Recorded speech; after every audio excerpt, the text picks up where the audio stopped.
दैनिक लोकमत समूहाच्या वतीनं दिला जाणारा अत्यंत प्रतिष्ठेचा राज्यस्तरीय लोकमत सरपंच अवॉर्ड्स 2026 हा पुरस्कार सांगली जिल्ह्यातील बुदगाव गावच्या लोकनियुक्त सरपंच वैशाली विक्रम पाटील यांना जाहीर झाला असून तो नुकताच दिमाखात प्रदान करण्यात आला।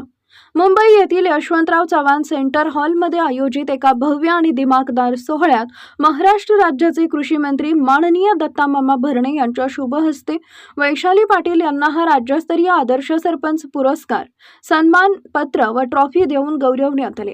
गावाच्या सर्वांगीण विकासामध्ये उल्लेखनीय आणि ऐतिहासिक योगदान दिल्याबद्दल हा बहुमान बुदगाव ग्रामपंचायतीला मिळालाय। उपमुख्यमंत्री सुनेत्रा पवार, ग्रामीण विकास मंत्री जयकुमार गोरे, गृहराज्यमंत्री योगेश कदम, लोकमत मीडिया ग्रुपचे चेअरमन व माजी राज्यसभा सदस्य डॉक्टर विजय दर्डा, संपादक राजेंद्र दर्डा, सरपंच परिषदेचे अध्यक्ष जयंत पाटील यांच्यासह संपूर्ण महाराष्ट्रातून आलेले विविध पदाधिकारी, लोकप्रतिनिधी आणि मान्यवर मोठ्या संख्येने उपस्थित होते। बुदगाव ग्रामपंचायतीने गेल्या वर्षभरामध्ये अत्यंत कौतुकास्पद कामगिरी बजावली आहे। शासनाचे माझी वसुंधरा अभियान आणि मुख्यमंत्री समृद्ध पंचायत राज अभियान हे दोन्हीही अभियाने अत्यंत प्रभावीपणे राबवून गावचा शाश्वत विकास साधण्याचा यशस्वी प्रयत्न सरपंच वैशाली पाटील यांच्या नेतृत्वाखाली करण्यात आला।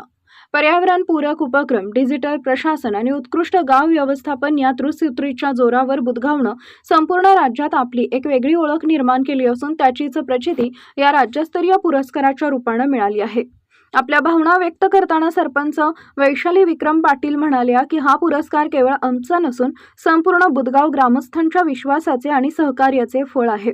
गावच्या विकासाला गती देण्यासाठी ग्रामपंचायतीचे अधिकारी दस्तगीर मुलानी तसेच उपसरपंच अविनाश शिंदे व सर्व सन्माननीय ग्रामपंचायत सदस्य, बुदगावमधील विविध राजकीय व सामाजिक संघटनांचे पदाधिकारी, कार्यकर्ते आणि अहोरात्र कष्ट घेणारे ग्रामपंचायत कर्मचारी तसेच ग्रामस्थ यांच्या अतोनात परिश्रमामुळेच आज बुदगावचा डंका राज्य पातळीवर गाजलाय। आज या पुरस्काराचे खरे मानकरी बुदगावमधील आमचे तमाम नागरिक बांधव आहेत।